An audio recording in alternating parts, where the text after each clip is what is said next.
I went to the bookstore today, and I have to say, like, my bookstore trips, I'm really not liking it. Like, for real, I'm really, really not liking it. The thing that I don't like is that when you walk into a bookstore, it's plentiful, right? Like it's an overflow. No matter how large or how small that bookstore is, it's like overflowing with books. And so when you walk in and you just have that urge, like, I want to buy a book, I want to buy a book, and no book is resonating with you, but there's so many, it's like, is it me or is it the books? You know? I found 3 today, but I really had to dig for these books. And me, I'm a very tough critic when it comes to books. A lot of people, when I'm at work or if I'm reading, they're like, "What are you studying?" And I'm like, "I'm not studying. I'm just reading." What are you reading? I'm like, beekeeping, uh, like something random like that. Like my reading interest goes based off of whatever my curiosity is, but that also lands me a lot of times in that nonfiction zone. And sometimes I just want to get lost in a story, you know? When you listen to people say what type of books they like, they love romance, they love fantasy, they love sci-fi, they love horror, they love mystery, they love self-help, even though I never want to see another self-help book again in my life. That's like designed to be that, you know what I mean? To be motivating. I hate that. I hate those. I find myself in books that are extremely dense in information, and it takes a while to kind of pick through. I'm not really a skimmer. Like I like to really go into whatever it is that I'm reading. I'm reading about Mr. Schomburg right now. I'm reading about bees right now. Beekeeping for Dummies, Chess for Dummies. I like those books a lot. And the one that I got today was The Memoirs of a Geisha.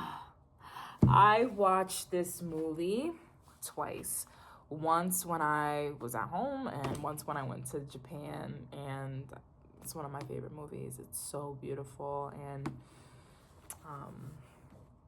yeah, so I found this book today. Like it was just there and I was like, oh shoot, let me get this. And it's a fiction book. Like I hope that I like it. I could count on one hand how many fiction books I've read that I was allowed to just let my hair down and get lost in the book. And one is The Godfather. The Godfather is the first book that made me feel emotion reading a book. A lot of times the books that I read have to do with like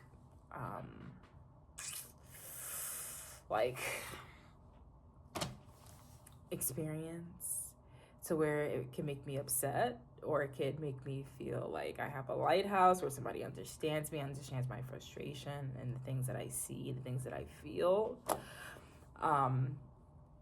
But like this was like emotion, like, oh my God, I love these characters so much, you know? And another one was If Beale Street Could Talk by James Baldwin. That was another fiction book. And he wrote another book about 2 brothers. There was an older brother, a younger brother. The younger brother was always trying to protect the older brother. The older brother was so like charming, but the characters were alive and real. And Mario Puzo, James Baldwin, like that's just my standard of fiction.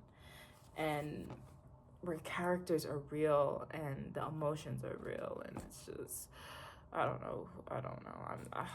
I hope this book does it for me. I'm tired of books telling me what to do, you know, or telling me about a certain experience that I don't always want to be in that headspace, you know. So that's just what it is. I feel very frustrated that I can't connect with books at this moment. I feel very like exhausted as well from just exhausted and very lonely in my disconnection with a lot of things. Like, I wanted to go to the Guggenheim and experience that, and I just have to like connect the artist with the art. And it's just like when I do that and then like I come to certain realizations, it's just like not interested, because you see like a lot of things are just like commercial, mass produced, like music, like it's like not into a lot of it, like not into a lot of it, like into a lot of it. Have a lot of books, like I have a lot of great books that I still have on my list. I still have to read The Sisterhood, about the Black women writers and how they came together and organized themselves in meetings to get their voices heard through writing. There were not only like that group that's talked about in the Sisterhood book, but like many groups that organize themselves in that way. I have to read Che. I have to read Malcolm X. I have a lot to do, and like, yes, I'm gonna get to it, but like right now I just want to read a story. So hopefully this is a good one. Please let this be a good story. The other books, I got this one, Healing with Whole Foods. Yes, we're on that, right? But Asian traditions and modern traditions. I had to get this because TikTok brought me here. TikTok with Chinese medicine. I heard that Chinese medicine is the real deal, and I really want, and it's been the real deal for like over 2,000 years or something like that, something crazy like that. So basically on TikTok, they look at your tongue, give you herbs, they'll give you a powder or actual herbs for you to steep, and it's something. But I was taking notes today. And there was a lot of things that I liked. They really addressed the root of things, or like, you know, pay attention to the root of things. I want to talk to you guys about the GLA that I take, the vitamins that I take alongside magnesium, because that's another conversation specifically for women that I think women could benefit from if you have those painful periods. I know that's like, where are we? But that's it. So those are the books that I got, and this is another daily affirmation book. But after reading The Awakening of Intelligence and the other Krishnamurti book that I read, it's like,